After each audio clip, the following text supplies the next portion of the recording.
אליטה, רק אליטה, רק אליטה של יוסף גולד ובניו. אליטה, רק אליטה, רק אליטה של יוסף גולד ובניו.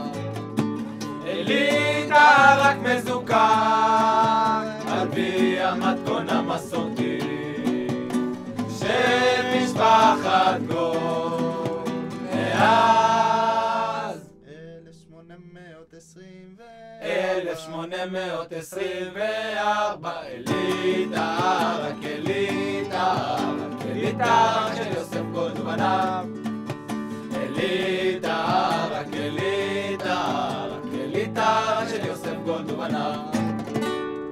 ונשמר בקפדנות במשך 7 דורות. להגיש צונן אוי מים קרים.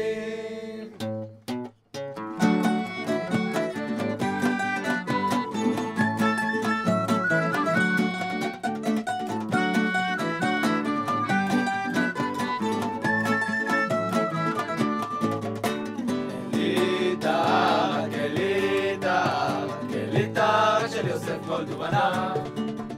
אליטה, רק אליטה, רק אליטה של יוסף גולד ובניו. יקב הגליל, יקב הגליל, טירת הכרמל, טירת הכרמל, יקב הגליל, יקב הגליל, טירת הכרמל, טירת הכרמל. מיועד להחזרה, הבקבוק בפיקדון. מיועד להחזרה, הבקבוק בפיקדון. מיועד להחזרה, הבקבוק בפיקדון. מיועד להחזרה, הבקבוק בפיקדון. מיוצר בישראל, מיוצר בישראל,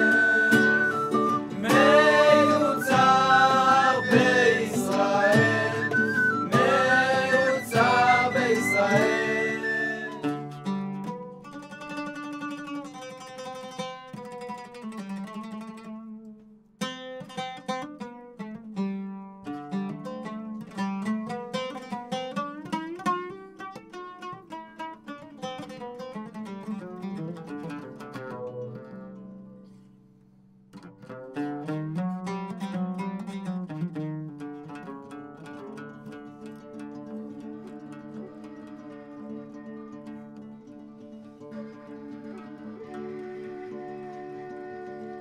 מעשה ביוסף גולד ובניו שהלכו במדבר 40 שנה ולא מצאו מים.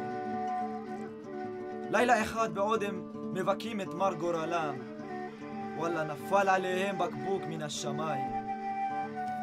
הילדים היו צמאים ורצו לשתות, אבל יוסף גולד שהיה בקיא בחוקי הטבע ובדרכי האדם, יוסף גולד ידע שהמים יעזבו במהרה. הוא קישף את המים שיהיו מרים ביותר, כך שלא יהיה אפשר לשתות יותר מלגימה אחת בלבד. וזהו סיפורו של הערק. אליטה, רק אליטה, רק אליטה רק של יוסף גולד ובניו. אליטה